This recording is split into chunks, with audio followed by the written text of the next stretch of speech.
យើងបន្សល់នៅគេអមតៈគឺប្រាសាទអង្គរវត្តប្រាសាទបាយ័នប្រាសាទផ្សេងៗថាប្រាសាទដែលសំខាន់ជាងគេមកមើលយើងថាចិត្ត100ប្រាសាទទៅចោះប្រាសាទ13អង្គរវត្តអង្គរធម្មប្រាសាទបាយ័នប្រាសាទព្រះខ័នប្រាសាទកោះកេរប្រាសាទបាពួនប្រាសាទនាគពន្ធប្រាសាទទីស្រីអីចឹងហើយនឹងមានខេត្តផ្សេងៗប៉ុន្តែខ្ញុំនិយាយតែខេត្តសៀមរាបនេះមួយគឺថាសិនចិញ្ចឹមចាស់អាយុចាប់ពី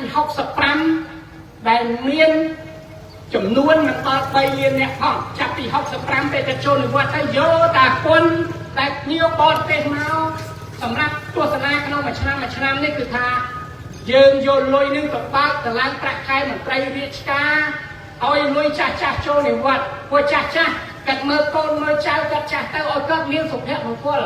ច្បាប់នៃធម្មជាតិការចាស់ឈឺស្លាប់នឹងមុនគាត់ស្លាប់ទៅឲ្យគាត់មានថវិកាដែល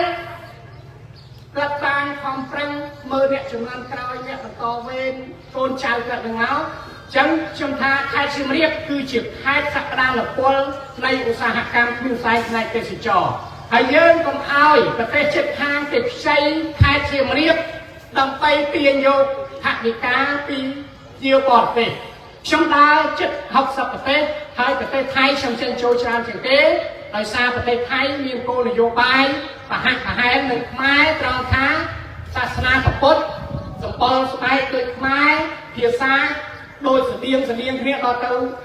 35%អញ្ចឹងឃើញថាការរស់នៅរបស់ប្រជាពលរដ្ឋគេមានសណ្ដាប់ធ្នាប់មានវិន័យហើយគេគ្រប់គ្រងផ្លូវចិត្តគេតាំងពី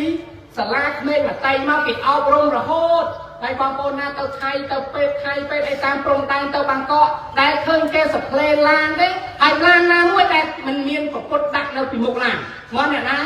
តែលឺគេសផ្លេឡានទីតតអីវ៉ាជេបចោលនេះអត់ទេចឹងបានថាសិលធម៌នៃវិន័យការអប់រំនេះយើងជួយគ្នាចេញពីខ្លួនយើងចេញពីគ្រួសារចេញពីសង្គមចេញពីសាលារៀនចេញពីអាជ្ញាធរសមត្ថកិច្ចក៏ដូចជាជាតិទាំងមូល